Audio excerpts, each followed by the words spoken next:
Bapa kami surga, terima kasih Tuhan untuk kasih Tuhan dalam kehidupan kami, penyertaan dan anugerah Tuhan yang boleh menolong kami dan membawa kami hingga sampai pada pagi hari ini, sehingga setiap kami berkesempatan kembali untuk dapat beribadah, berkesempatan kembali untuk belajar bersama, menikmati sabda firman Tuhan. Dan biarlah firman-Mu ini boleh menguatkan kami, firman-Mu ini boleh menyegarkan hati kami, menyegarkan hidup kami, dan firman-Mu ini tentunya boleh membawa dampak, membawa bahkan solusi dalam setiap persoalan kehidupan kami. Sertai waktu kami dari awal hingga akhirnya nanti, supaya jangan ada apapun yang dapat mencuri berkat dan kemuliaan Tuhan melalui firman-Mu ini. Hamba-Mu yang jauh dari sempurna ini menyerahkan diri di hadapan Tuhan. Tuhan pakai bibir, lidah, hati, pikiran hamba-Mu untuk menyampaikan apa yang Tuhan maksudkan. Sebab hamba-Mu tidak sempurna, dan biarlah Engkau yang maha sempurna yang menyempurnakan segala sesuatunya. Kuasai hati kami, kuasai telinga, mata, pikiran kami, kuasai ruangan ini, kuasai sekitar gereja-Mu ini, dan biarlah nama Tuhan dipermuliakan. Dalam nama-Mu Tuhan Yesus, Tuhan dan Juru Selamat kami, hidup kami berdoa dan mengucap syukur. Amin. Shalom. Shalom. Shalom. Selamat pagi. Februari tanggal 6 pun podo bayaran. Hah? Lah aku rong nompo jenenge sentek iki lho. Pagi yang cerah, puji Tuhan, walaupun kemarin diguyur hujan yang cukup lama. Saya berpikir ono latihan apa ndak, dan puji Tuhan rupanya ada. Tapi puji Tuhan pagi ini cuaca sangat cerah. Jadi semuanya bisa banyak berkumpul, walaupun ada beberapa yang sudah izin.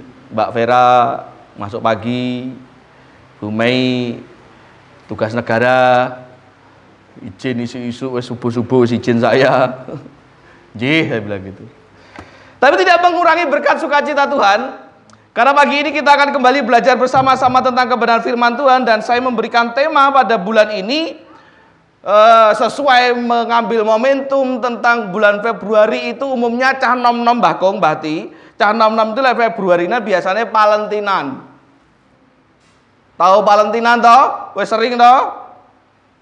Atau yang biasa dikenal dengan sebutan Hari Kasih Sayang, yang biasanya umumnya dirayakan setiap tanggal 14 Februari. Dan kebetulan tahun ini bertepatan dengan coblosan, ya. Harapannya supaya apa? Ya saya otak-atik gatok dewe. Yang penting matuk dan ora dadi kesro gitu loh. Harapannya supaya pemilu itu nanti, coblosan itu nanti, siapapun menang, siapapun kalah, tetap penuh dengan kasih wes kono wae. Rasa tiga ribet. Dan mengambil momentum yang sama, saya memberikan tema pada bulan ini supaya setiap jemaat, khususnya di Kembang Arum dan umumnya siapapun yang mendengarkan video streaming ini atau video rekaman khotbah ini, setiap kita dapat senantiasa bertumbuh di dalam kasih. Bahwa kasih itu perlu bertumbuh. Bahwa kasih itu diperlukan di dalam hati setiap manusia. Semua manusia, apapun agamanya, apapun keyakinannya, apapun latar belakangnya, khususnya mereka yang sudah mengaku percaya Yesus Kristus. Yang terambil dari kitab 1 Tesalonika pasal 3 ayat 12, di mana firman Tuhan berbunyi, dan kiranya Tuhan menjadikan kamu bertambah-tambah dan berkelimpahan dalam kasih seorang terhadap yang lain dan terhadap semua orang, sama seperti kami juga mengasihi kamu. Inilah harapan Tuhan yang dituliskan oleh Rasul Paulus sebagai gambaran suratnya di Tesalonika atau jemaat di Tesalonika. Ini juga yang diharapkan Tuhan, bahwa setiap kita senantiasa semakin bertumbuh, bertambah di dalam kasih, ya kasih Tuhan. Untung aku nyawang toh. Dan pagi ini kita akan belajar tanda-tanda kasih itu bertumbuh itu bagaimana, supaya kita tahu kasih kita itu bertumbuh atau tidak, atau bahkan mati. Kebalikannya bertumbuh itu mati. Siapa sih yang seneng tanduran, mbuh kembang, mbuh tanaman buah gitu. Kebalikannya bertumbuh itu mati. Pak Repto itu kalau nanam terong, nanam cabai, nanam tomat, nanam apapun, lek ketoke ora tumbuh kuntet, terus dia pakne Mbak, cabut. Ganti, cabut sih, masa ganti dulu, cabut dulu. Pertanda bahwa tumbuhan itu mati. Karena sudah pasti tidak akan berbuah. Wong bertumbuh saja tidak, maka tidak ada pilihan lain selain dicabut dan diganti. Kasih pun juga harus begitu. Nah, tanda-tandanya bahwa kasih itu bertumbuh itu apa? Kita buka dalam kitab Roma pasal yang ke-12. Sebagai nat firman Tuhan kita pagi ini. Roma pasal 12 ayat yang ke-9 dan ayat yang ke-10. Roma 12 ayat 9 sampai 10. Sampun ketemu? Silahkan menyimak di LCD, di layar LCD ini. Saya akan bacakan untuk panjenengan semua. Firman Tuhan berkata, hendaklah kasih itu jangan pura-pura. Jauhilah yang jahat dan lakukanlah yang baik. Hendaklah kamu apa? Saling mengasihi sebagai saudara dan saling mendahului dalam memberi hormat. Janganlah kasih itu berpura-pura. Jauhilah yang jahat dan lakukanlah yang baik. Dan hendaklah kamu saling mengasihi dan juga saling mendahului dalam memberi hormat. Dari kitab Roma pasal 12 ayat 9-10 ini kita dapat belajar bersama ciri-ciri atau tanda-tanda kasih yang bertumbuh itu piye sih? Saya mencatat ada 3 hal. Yang pertama, kasih yang bertumbuh itu biasanya tidak pura-pura. Pertanda bahwa kasih itu bertumbuh dalam hati setiap orang, kasih itu tidak akan pura-pura. Sebagaimana ayat 9 berkata, hendaklah kasih itu jangan pura-pura. Nah, sebaliknya, kalau kasih itu mati dalam hati seseorang, biasanya penuh dengan kepura-puraan. Ya tinggal malek aja gitu. Tinggal balik aja. Jadi kasih itu yang bertumbuh adalah kasih yang tidak pura-pura. Kasih yang selalu keluar dengan tulus. Tidak mengharapkan balasan.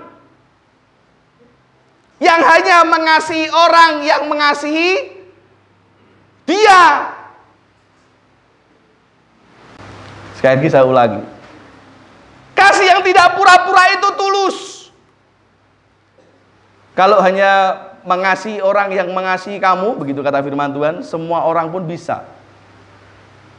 Tetapi kasih yang pura-pura, kasih yang tidak pura-pura, kasih yang bertumbuh, dia tidak peduli apakah dia dikasih orang lain, apakah dia dimusuhi orang lain, apakah dia dirasani, diomongne orang lain, gak peduli. Karena kasihnya itu tulus. Itu bukti, itu tanda bahwa hati Anda sedang ditumbuhi dengan kasih. Kan ada banyak tuh orang yang hanya mengasihi orang yang mengasihi dia. Jadi lek masak apapun kelingane sapa? Ya orang yang baik dengan dia. Api mending lek kelingan pendetone ya toh. Kalau menurut dia pendetone orang mengasihi dia, ya orang tekan pastori. Menurutnya.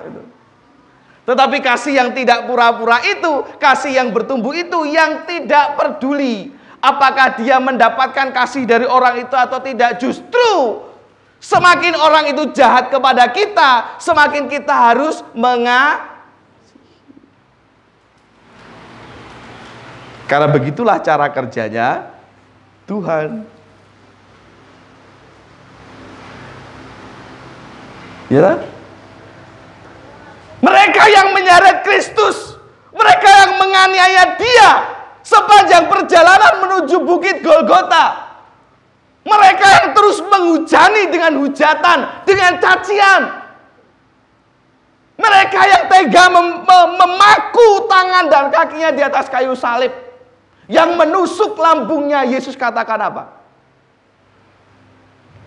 Ampunilah mereka, karena mereka tidak tahu yang mereka. Sering saya katakan, seandainya kata Yesus mau, bisakah Yesus membalas saat itu juga? Oh, sangat bisa. Sekali kedip, habis semua orang itu. Wong Tuhan kok, wong punya kuasa kok. Bukan karena pesulap ya, tapi karena dia Tuhan. Memiliki kuasa. Tapi dia tidak lakukan itu dan dia tidak contohkan itu. Sebagai bukti bahwa kasih itu tidak harus berbalas. Itu tandanya kasihmu sedang bertumbuh. Tidak lain di hati, lain di bibir. Apakah Anda punya kasih? Apakah Anda punya kasih? Yang punya kasih katakan amin. Ya, apakah Anda punya kasih? Jajal kau tekan omah muring-muring nesu-nesu bora. Jangan kayak lagu ya. Lain di bibir. Wah. Betul gitu enggak lagunya? Oh, manis di bibir. Memutar kata gitu kan. Ojo lain di bibir, lain di hati. Enak gak sih lagu lain di bibir, lain di hati? Kayaknya ono deh, tapi bola. Mulut mengatakan kasih, mulut tersenyum manis, tetapi hatinya menghujat. Nggih monggo batin. Apa bacaan model apa? Atine. Itu bertanda bahwa hatimu tidak bertumbuh dengan kasih. Kasih yang di hatimu itu tandanya mati. Atau sedang tidak bertumbuh dengan baik, ya siap-siap ya dicabut karo Pak Repto ganti tanduran anyar. Kalau gak bertumbuh kan cabut Pak, ganti tanduran aja. Di depan berbeda, di belakang juga berbeda. Itu kasih yang pura-pura. Tetapi kasih yang tulus, kasih yang bertumbuh dalam hati itu baik di depan ataupun di belakang orang itu tetap sama karena tidak pura-pura. Jadi ini perlu kita waspadai dan pertanyakan dalam diri. Ojo nek ngarep ketoke senyum-senyum karo Pak Bayu tekan omah ngrasani Pak Bayu. Ya Pak ya. Mendingan nek ngarep lok-lokan tapi sebenarnya mengasihi ya Pak. Wong dasar gitu karena sayang ya Pak. Cie. Dalam pripun Bang? Ngerasa. Tapi biasanya yang namanya ngerasani itu cenderung negatif. Mbak Vanessa tahu ngerasani? Enggak tahu. Nah, ini saya rada roaming. Ngerasani itu adalah membicarakan di belakang. Nah, itu ngerasani. Kalau di sini harus belajar banyak bahasa Jawa. Bahasa Jawa yang harian saja. Ya toh, di depannya terlihat senyum tapi di belakang membicarakan yang buruk, karena kalau ngerasani itu selalu identik dengan negatif biasanya. Itu namanya kasihmu nggak bertumbuh dan bahkan cenderung mati. Yang kedua, tanda-tanda hatimu itu tumbuh dengan kasih atau kasih di hatimu sedang bertumbuh. Ayat selanjutnya, hendaklah kamu saling mengasihi sebagai saudara dan saling ayat 9 dulu.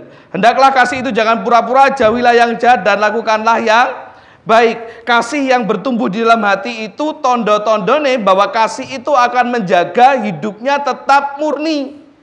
Hatinya terjaga supaya tidak tercemar. Oleh sebab itu ayat ini kembali mengingatkan supaya setiap kita dapat menjauhi yang jahat.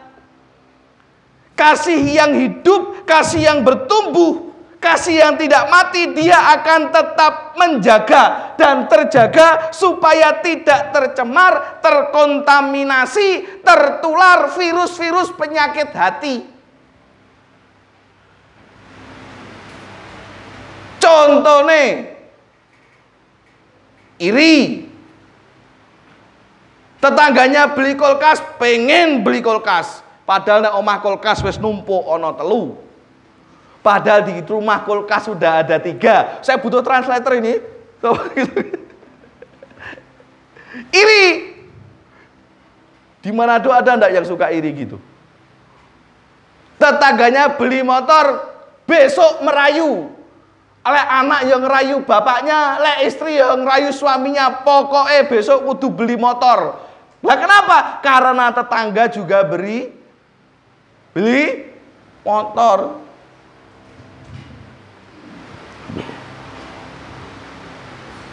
Ini dengki, penyakit hati apa meneh? Apa? Akeh lho penyakit hati itu. Ayo apa? Baperan itu termasuk penyakit hati bukan? Sidik-sidik tersinggung, sidik-sidik baper. Sedikit-sedikit tersinggung, sedikit-sedikit baper. Itu juga penyakit hati. Yang kalau dibiarkan akan menjadi virus penyakit hati yang membuat kasih tidak bisa bertumbuh. Nah, bagaimana mau bertumbuh kalau hatimu itu jelek, buruk? Kalau hatimu itu penuh dengan kebencian, sukanya rasan-rasan, balik lagi dari rasan-rasan, kasih nggak akan bisa bertumbuh. Sebab itu perlu dijaga kemurniannya. Dan kasih yang bertumbuh itu tandanya hatinya tetap murni, bersih dari berbagai macam penyakit hati. Podo koyok tanduran, tanaman. Tondone, tandanya tanaman itu bertumbuh dengan baik adalah ketika tidak ada hama ataupun tanaman pengganggu di sekitarnya. Sebab itu siapapun yang suka menanam, ya, termasuk saya, kalau sudah mulai ada tumbuh jamur, baik itu di tanahnya atau tumbuh gulma, suket atau apapun, pasti akan cabut, dibersihkan supaya tidak mengganggu pertumbuhan tanaman. Hati pun, kasih pun juga sama. Harus dibersihkan dari berbagai macam ilalang, dari berbagai macam jamur-jamur parasit, gulma-gulma, hama-hama yang membuat hati kita menjadi kotor dan kasih itu tidak bisa bertumbuh. Kalau gara-gara suka nonton status WhatsApp, hatimu jadi gampang baper, ora usah seneng nonton status. Kalau perlu WhatsAppmu dihapus sudah. Nah, kan gitu toh? Firman Tuhan kan mengajarkan apapun yang membuat dosa potong. Kalau karena tanganmu kamu berbuat dosa, potong tangan tetanggamu. Enak mun tanganku dibuat. Enggak kan? Kalau tanganmu karena tanganmu engkau berbuat dosa, potong tanganmu. Ya gak bisa menahan untuk tidak menonton status WhatsApp, busek WhatsAppmu. Ganti SMS meneh kok zaman dulu yang gak perlu melihat status. Aku gampang apa tak blokir, ya malah gawe perkara. Cukup gak usah dilihat. Bersihkan apapun yang membuat hati kita menjadi kotor sehingga kasih itu tidak bisa bertumbuh. Yang suka rasan-rasan lagi balik meneh. Yang suka mendengarkan botoan, masih ingat botoan itu apa? Botoan di Manado ada botoan? You know is botoan? Di Nias ada botoan enggak nih? Ini ada jemaat juga yang dari Nias. Tapi Niasnya itu sudah lebih Jawa daripada orang Jawa itu sekarang. Sudah tahu apa itu botokan? Botokan itu makanan yang dibungkus daun pisang. Berbeda dengan nagasari, lemper dan sebagainya. Itu snack cemilan. Kalau ini untuk lauk macam-macam. Ada botokan sembuan. Tahu sembuan? No, enggak apa-apa. Daun sembuan. Itu sedap sekali baunya. Nanti ada Peter masak, ada Bu Yuni. Nanti kapan-kapan kalau kesini lagi dimasak kayak Bu Yuni. GPR botok sembuan. Tapi kalau arti kiasannya di Kediri itu orang yang suka golek botokan itu adalah orang-orang yang suka cari-cari berita. Golek-golek gosip itu orang sing senengane golek botokan. Sing senengane nguping. Golek-golek gosip.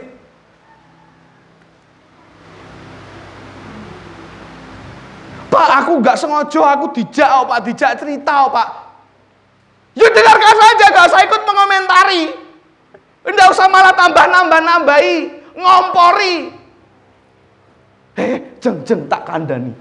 Wingi toh, Bu Batiar toh, aku ngerti digonceng kok. Karo sapa? Mbok duduk Pak Batiar yang jelas. Kok jare ini? Alah wong jare ini itu namanya provokator. Itu hanya akan merusak hati yang membuat kasihmu menjadi pergi. Kalau sudah pergi menjadi mati, maka mau coba puisi IKB. Tinggalkan, buang.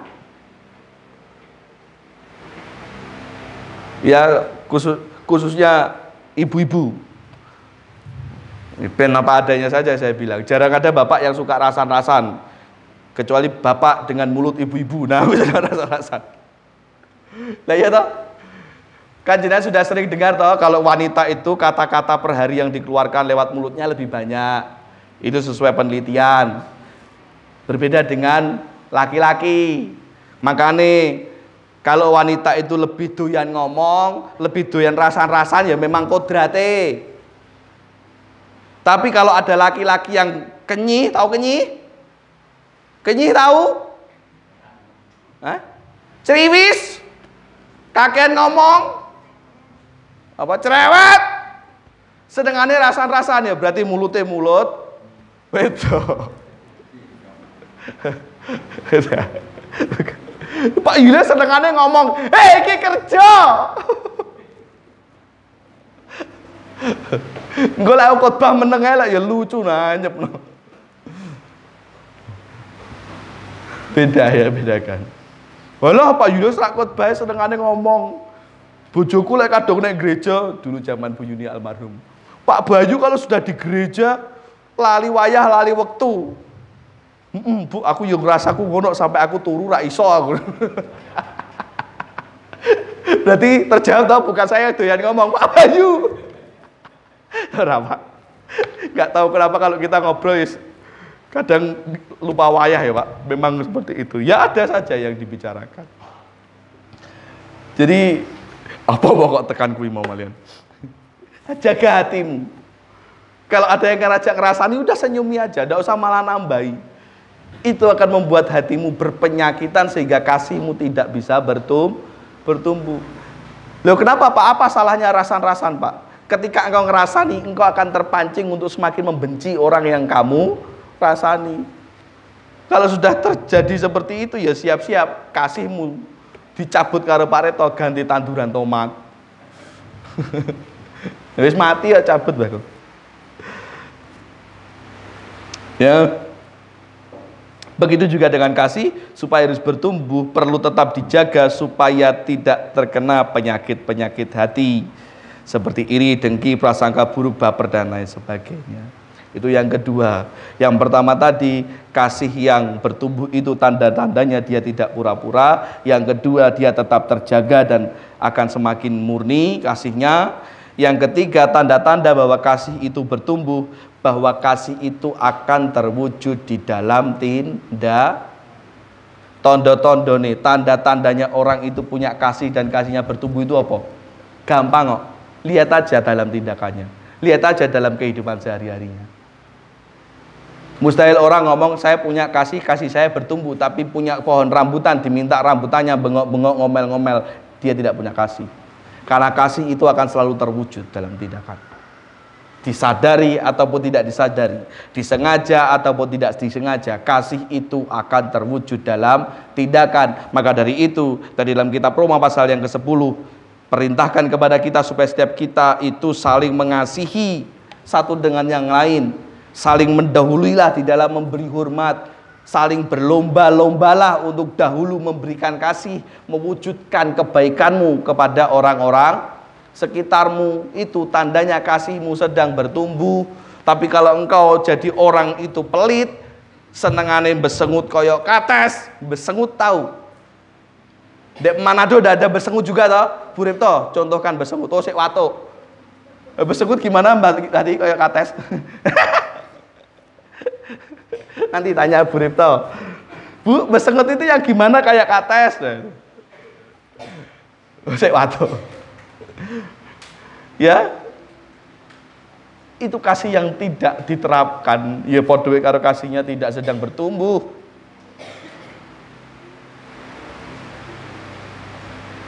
Karena kasih itu akan selalu terwujud dalam kehidupan sehari-hari. Mempraktekkan di dalam hidup yang saling mengasihi satu dengan yang lain, sebab kasih itu membutuhkan praktek nyata dalam kehidupan sehari-hari supaya dan baru bisa disebut bahwa engkau punya kasih. Dan selain itu perlu dibiasakan untuk terus berbuat baik, untuk terus mengasihi supaya semakin terbiasa dan semakin bertumbuh. Makanya dalam berbagai macam profesi ataupun dalam berbagai macam bidang pendidikan apapun, sekolah, kursus dan lain sebagainya. Orang kalau sekolah, apalagi yang kejurusan ya, baik itu SMA, SMA dan sederajat, atau STM, SMK, kuliah, perlu praktek. Makanya kuliah itu ada yang namanya KKN, ada yang nyebutnya PKL, ya toh? KKN itu apa? Kuliah kerja nyata. PKL, praktek kerja lapangan. Kalau di STBI itu namanya KPPM. Tidak tahu sekarang sudah berubah atau belum? Masih KPPM. Nah, KPPM apa gue? Panjangan malah lali. Ya itulah podo wae. Misalkan STM, SMK ada praktek. Kayak Mas Isa kemarin praktek di daerah Jawa Barat di Bandung, praktek di sana. Supaya apa?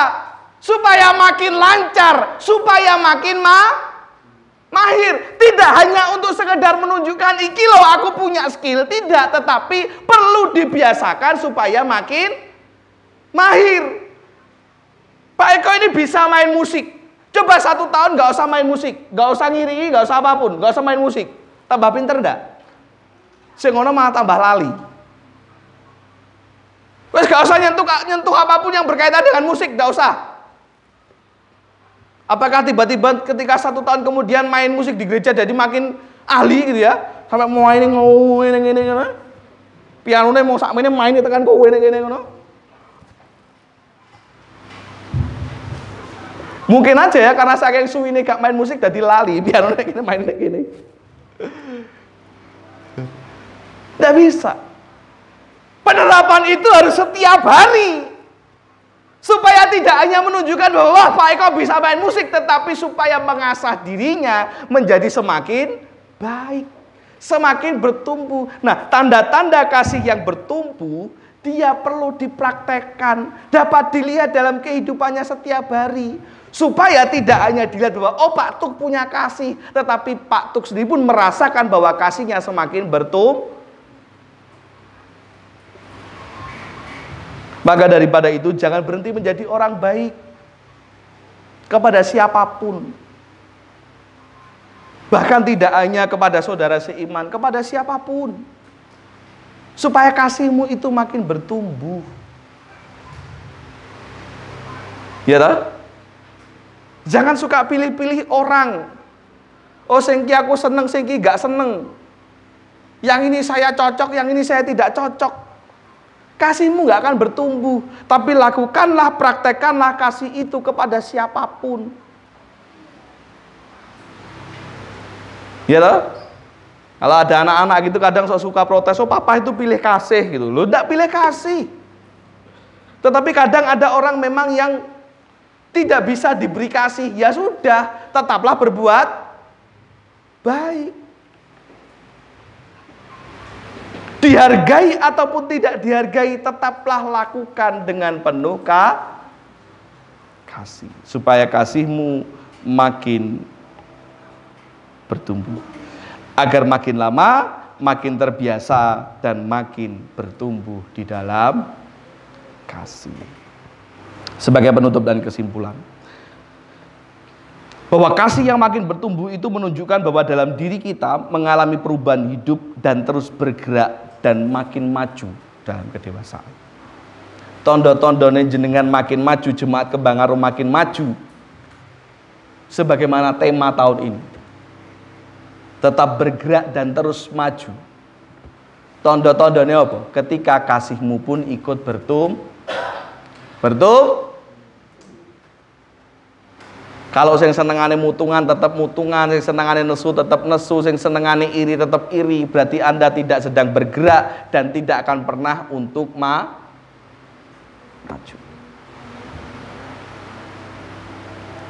Mulailah dari diri masing-masing. Dengan membuat kasih kita terus bertumbuh. Tuluslah dalam memberi kasih, tidak usah pilih-pilih. Ya toh?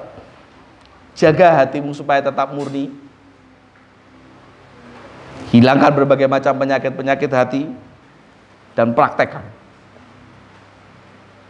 kasih itu dalam kehidupan setiap hari.